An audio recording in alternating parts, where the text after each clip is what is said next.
Get ready because I'm going to be using the adjective smooth a whole lot in this video. Hello, welcome back to Seldomly Often. I'm Daniel. Today we're talking fragrances, and this is a practical review of Maison Kurkdjian's Oud Satin Mood Extrait. These reviews are for fragrances I have a lot of experience with, multiple wears in many situations, and I'm meant to give you a general idea of what it feels to wear the fragrance. As per usual, although I do a lot of research before buying fragrances, I don't really like to go into details about notes and accords, as I don't think that they help the end user. I'd rather talk about the wear experience as a whole. Today we're going to be finally talking about my favorite fragrance from the house of Maison Kurkdjian.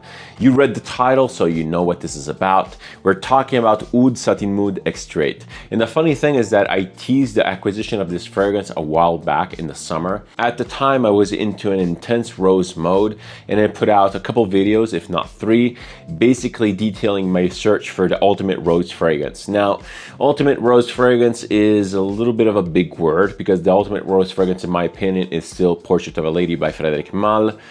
But I wanted something complementary. I wanted something that would either go deeper or brighter.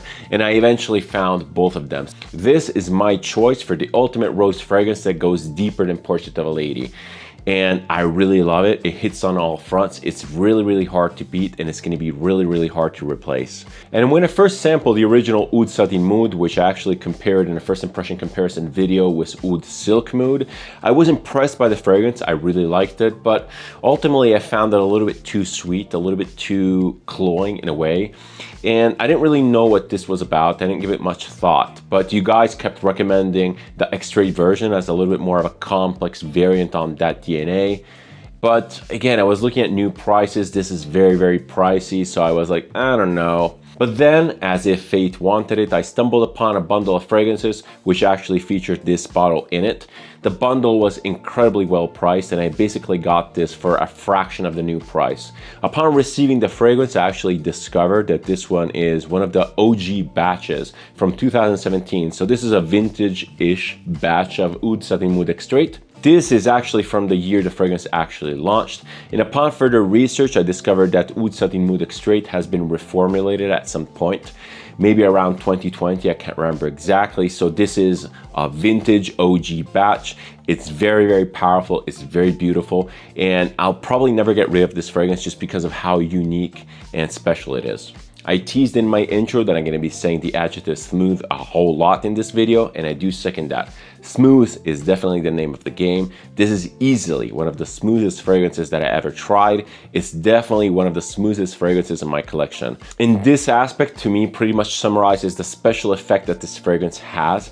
It's such a unique wear experience. It's deep, it's drony, it's very bassy, but the way this is put together, the extreme smoothness that this fragrance provides basically negates any kind of heaviness or fatigue that something that is located in its tonal range would suggest. I'm not gonna lie, Maison Kurkdjian, aka MFK from now on, is a house that I've had my ups and downs with. Not all fragrances clicked, and the ones that clicked really took a long time to click for me and to really find their place in my collection. One of them is Grand Soir, which I reviewed recently. You know that story. That is one of the fragrances that really took some time to adjust to. It's one of those fragrances that I finally understood and I finally learned to appreciate, to the point where I'm really attached to that fragrance. It really means a lot to me because it symbolizes kind of like a new step in my fragrance journey and fragrance understanding. This was an immediate love. I instantly felt mesmerized by the depth and complexity of this fragrance, by the extreme, again, smoothness of this fragrance. Everything really fell into place. Everything clicked right away. There's something about this, there's something about the way this is conveyed, and it really radiates off the skin that is so wow-inducing. It perfectly balanced a very mass appealing scent profile with the level of complexity and depth that you would expect from a niche, expensive product like this. There's something really magical about this, the way it, again, radiates off the skin. It's so insanely mesmerizing. It's so deep, it's so drony. It really fills a room, not only with its insane performance, but overall just the vibe of it. It's so romantic, it's so beautiful. And seriously, Francis Kurkdjian really pulled off something extremely special with this one. It really deserves all the hype that it gets online. This is easily one of the best mass appealing fragrances to wear in the colder months. A typical critique that MFK gets, and at that, the critique that I've delivered myself to the house, is that the fragrances within the house are a little bit boring, a little bit bland, a little bit simple. And I have to, in a way, agree. But taking a closer look, you actually realize that simple elegance is the trademark of the house. It's basically their branding and marketing, from the bottle design to the scent profiles. And you really come to appreciate these scents. Again, they're not for everyone, and they're definitely not for the niche head that wants exciting, very wow-inducing scents, and I'm one of those people. But I really came around to appreciate what these are. And although I already detailed my experience with Grand Soir, which basically summarizes my experience with the MFK house as a whole, Oud Satin Mood, the Extrait version, is a little bit different. Yes, it's still a very simply designed fragrance. It's simple in concept and in execution, but ultimately, it has so much depth, it has so much complexity within the scent itself. It's very subtle, it's there, but it's not very apparent. I feel that the enjoyment and satisfaction curve for Oud Satin Mood Extrait kind of follows suit with the one of Grand Soir, really highlighting the consistency in approach that MFK as a brand has. I probably said this in every review for MFK fragrances that I've put out, and I'll repeat it here at the cost of sounding like a broken record. The magical aspect of Maison Francis Kurkdjian is that they have the ability to appeal to the newbie to the fragrance world, to the niche fragrance world at that, but also to the very experienced user that has kind of like gone over that hill of like weird fragrances and weird expectations. You always come back to MFK and you finally appreciate what they stand for and the simple elegance that they provide. But we're going to talk about the full wear experience and scent profile after we cover the presentation. Presentation for MFK is reliably good. The extract versions look a little bit different than the standard bottles. They feature this plaque up front, which I'm not sure if I'm a fan of or not. This plaque feels, it looks metal at least, it looks stuck on. So I don't know, I like the simple approach a little bit better. The cap for the fragrances is always exceptionally good. It's heavy, it's friction based, it has a very smooth action. The atomizer for MFK fragrances is always very, very good. Let's give it a couple sprays, actually one because this is insanely potent.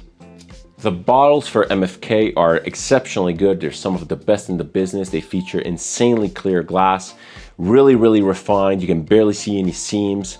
I always applaud the form factor. I really like the shape, and I talk about this in basically every review. They're super small despite holding 70 mLs, at least this format. And they're much smaller than the capacity might suggest. I really like this aspect. They sit in a very, very elegant way on the shelf. This bottle itself has seen some years of use. It's a little bit scuffed up, it's a little bit banged up, but I mostly managed to polish it out with a polishing compound, and yeah, I'm very happy to have it. Overall presentation for MFK to me is a highlight of the brand because it perfectly combines very luxurious, very high quality materials and design with a very simple, understated look that really screams simple luxury. I don't know, I'm just a huge fan of the presentation, and at times it's a little bit quirky, like the font that is used feels very, very basic and very, very standard. But I don't know, it's charming. I really like the aspect of this. The one thing I really hate about the presentation for MFK, and I point this out on every fragrance review, is that these bottles, despite being very beautiful, they are insanely fingerprint prone for whatever reason. It's super annoying. I really hate handling these bottles, and I find myself having to wipe them down after every use. Yes, I'm a little bit OCD. Yes, this is a very petty complaint, but if these were satin, this would be pretty much the ultimate presentation. When it comes to pricing, MFK is a luxury brand that is not necessarily cheap. On the flip side, it's popular enough as a brand that it's quite easy to get at discounters, and the prices at discounters are actually not that bad. Bottles from the normal fragrance line, such as Grand Soir, such as Gentle Fluidity Silver and Gold, you can get them for about $150 to $160 at discounters around my area. The Oud fragrances run a little bit more expensive. You can get those for about $180, and the extracts, I think they go for about $250-ish. Again, I got this in a bundle. I was very, very fortunate within also being it vintage version. Basically, I ended up paying for this, I think about $150, so kudos to me, I guess. Okay, it's finally time to talk about the wear experience and the scent profile as a whole for Oud Satin Mood Extrait. What does this actually smell like? If you've done any research at all on Oud Satin Mood, if you've seen any top 10 lists, because this is very prominently featured, and if you've watched my first impression comparison video, you'll know that Oud Satin Mood, the general DNA of this fragrance, also is basically a rose oud fragrance. This is not too dissimilar from all of the other fragrances that fit in this macro category. These are fragrances that feature a prominent rose note up top that contrasts with something a little bit darker. It might be wood, it might be patchouli, or it might be oud. And they all kind of smell the same. Now, this is obviously being simplistic about it because Portrait of a Lady, which still falls into the same category, does not smell like this at all. But overall, the same type of vibe is present within the category. And you might also find fragrances like More Than Words by Zerjov. You might find, again, the original Oud Satin Mood. You might find also Oud Silk Mood, Portrait of a Lady. There's also Miller Harris, Scherzo. There's a ton of other fragrances that fall into the same type of categorization. And it's really hard to emerge. That's a very, very popular category. And you really have to stand out. You really have to offer something unique to come out of that category as victorious. Your preference of which of the rose oud, rose patchouli, rosewood fragrances is actually the best is very, very subjective. It really comes down to taste. I like a lot of them. I generally like the DNA as a whole. This one here really stood out to me because it perfectly blends the rose aspect. It's a very in your face, very fruity, very direct type of rose with an insanely creamy bottom. Now, this is not oud per se. I don't really get any real oud from here. Not to say that this doesn't feature oud whatsoever. I'm just saying that the oud note in here is barely noticeable. It's very much secondary to all the ambery sweetness, all the vanilla aspect that is in the base. So yes, it might be called Oud Satin Mood, but the only thing that is relatable to me in the name is actually the satin, because again, this fragrance features insane smoothness. Fragrance development for Oud Satin Mood Extrait is actually pretty simple and pretty predictable in typical MFK fashion. The fragrance basically opens up with this massive, prominent rose note. It's not the most realistic rose in the world. It's a little bit cartoonish, but it really conveys the idea of rose. I feel that anyone who smells this would easily pick up on the rose aspect. And the rose in here is dense, it's fruity. It probably gets a lot of support from the base notes of this fragrance to really enhance that power and presence. But overall, it's insanely in your face. It's really, really strong. But at the same time, again, it doesn't come across as edgy. It doesn't come across as harsh whatsoever. This is, again, super, super smooth. This fragrance basically sits throughout the whole wear experience at the very bottom of the tone range. This is a very bassy, very heavy, very thumpy type of fragrance. It's so incredibly thick, it's so heavy, but it's not fatiguing because of that insane smoothness that this fragrance features. In a way, the wear experience for this is really special. I really don't have any other fragrance that features the same sort of effect, maybe except for one that I'm going to be featuring in my options. This is really, really nice. It's so mass appealing. It's so warm. It feels like a warm blanket. It feels like a warm hug. Going back to the wear experience, as I mentioned, this fragrance opens up with this massive rose note. You can already pick up on the base notes supporting this rose, again, giving it this power and this presence. The base notes for this are basically a lot of vanilla. There's a lot of amber. There's a lot of sweetness overall. And this is where this fragrance really differentiates from the non-extrait version. The base notes of the EDP feature a lot more vanilla. It's a lot sweeter. It's a lot more cloying. Some say it's a lot more feminine.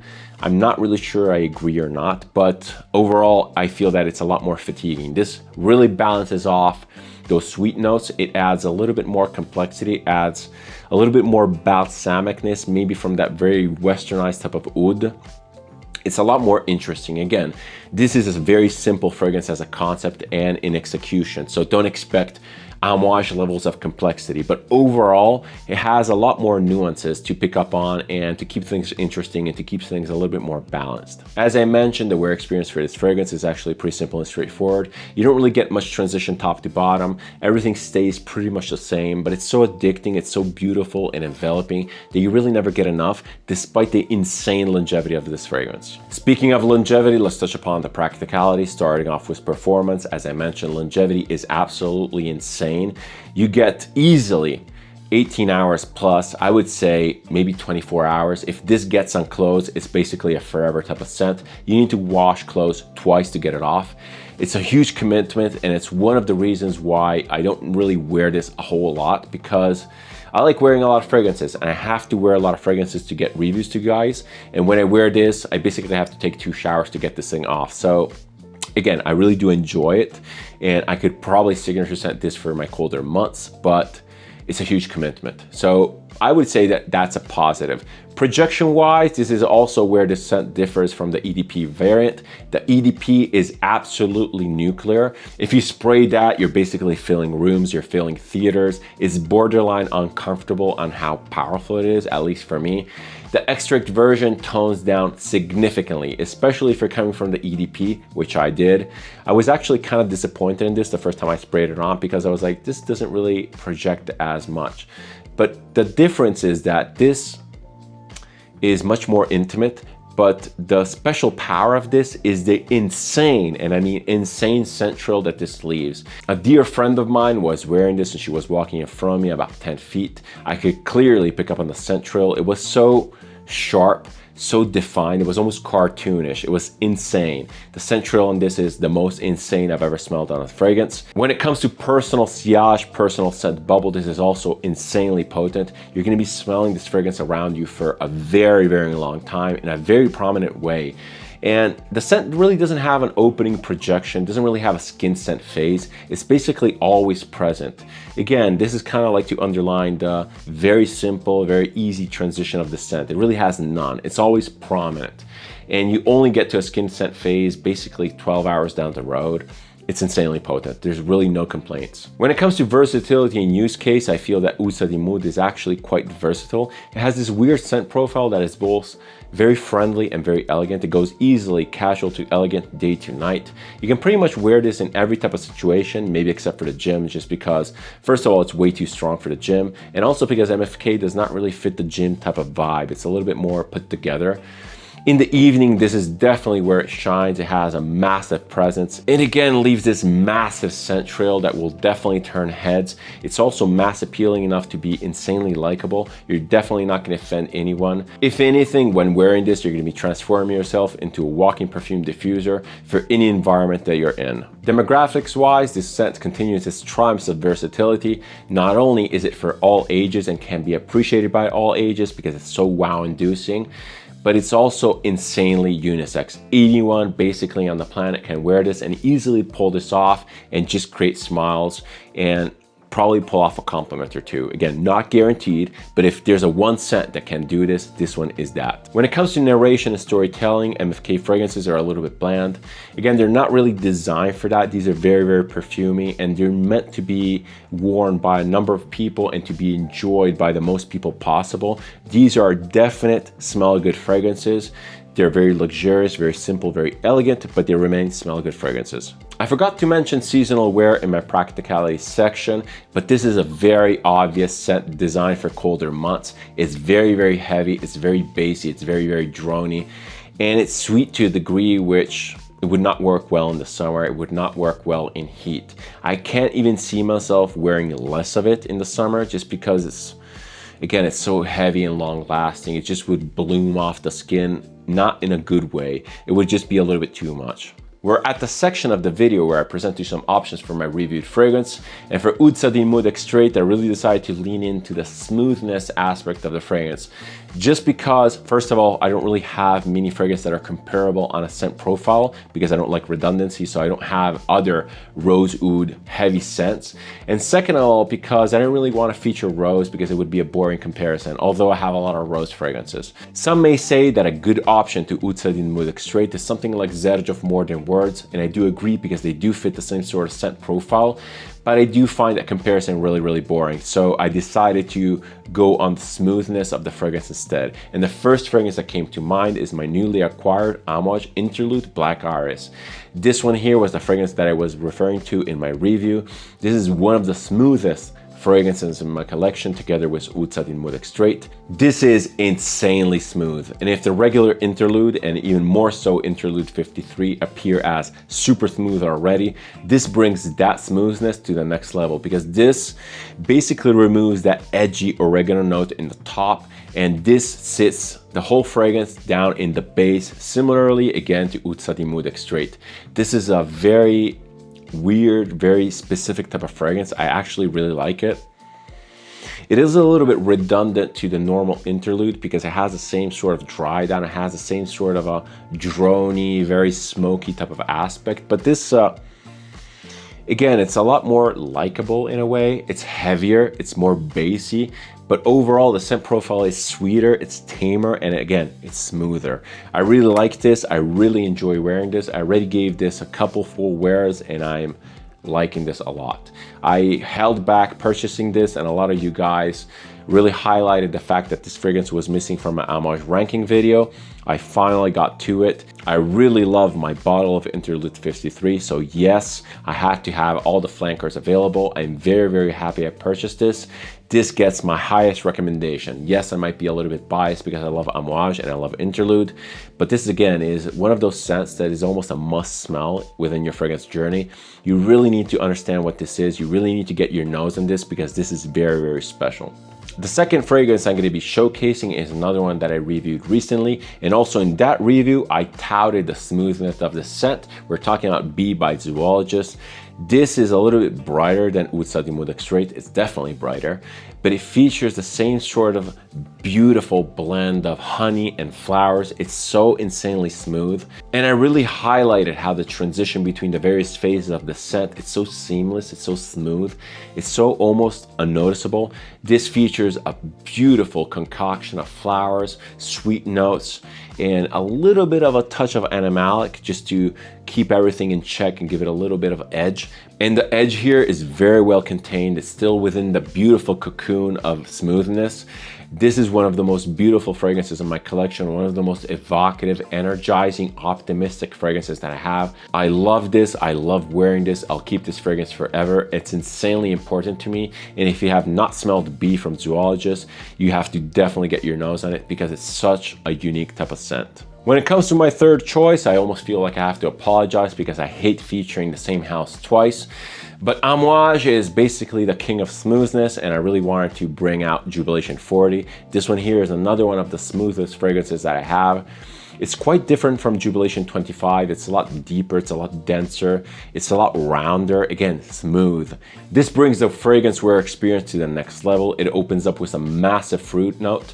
There's a very, very prominent blackberry jam accord, very, very sweet, almost to a cloying degree, but fear not. The fragrance quickly transitions away and it brings you to a desert type of environment. It's very dry, ambery. There's a lot of frankincense, there's a lot of woods.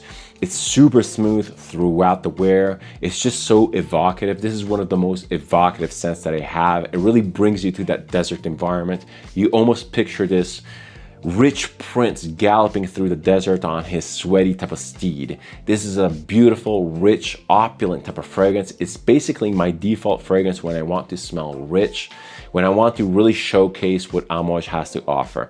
But back to MFK's Oud Satin Mood Extrait for my final recommendations and overview. If it wasn't clear enough, I absolutely adore this scent and it gets my highest recommendations overall. And this is basically my reference for a deep, dark rose oud, rose patchouli, rose darkness type of scent. It's that good. Yes, it's a little bit simple, but it's a simple type of elegance that I really came to appreciate. And when a scent is so deep and dark, I don't really want anything that's too involved. Otherwise, the scent might turn out to be very, very fatiguing. And Oud Satin Mood Extrait, with its insane smoothness, really manages to negate those side effects of a scent that is so dark and drony. Is it much better than the EDP version? It really comes down to your personal preference. I find it better. I find it more wearable. I do like the EDP version. I really liked it and I found it incredibly wow-inducing, but also I found that quite fatiguing.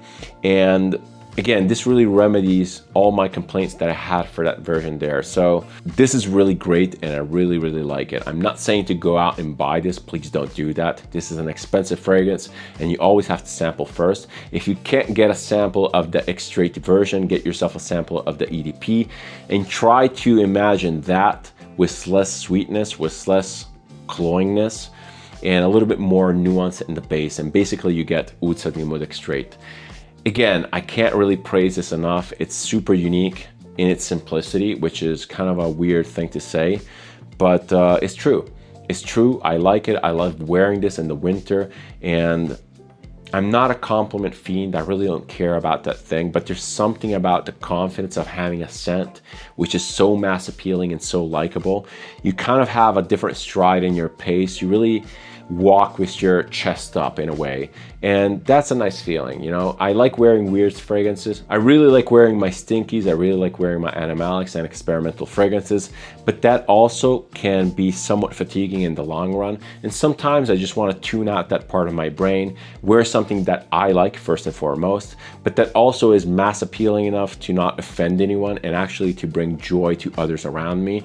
Again, I don't do it for the compliments. It's just nice to not be offensive and not walking on other people's toes for a change. Overall, I really came to appreciate Maison Kurkdjian's approach. I think that they fill a niche that is much needed to be filled. They provide something which is luxurious enough and deep enough and complex and high quality enough to satisfy the niche head, but at the same time, they're wearable, they're elegant, they're simple, they're likable, they're signature scent worthy, and Oud Satin Mood Extrait to me perfectly represents the spirit of the house, and I really recommend you guys check it out. If you like this type of content, if you like my approach to veal, feel free to subscribe. It always helps the channel and it's massively appreciated. If you want to interact with me, leave a comment, suggestion, opinion, or anything else down below. I always reply and I always keep the conversation open. Thank you so much for watching. Thank you so much for your time. It's never taken for granted. Until the next video review, many more to come. See ya and cheers.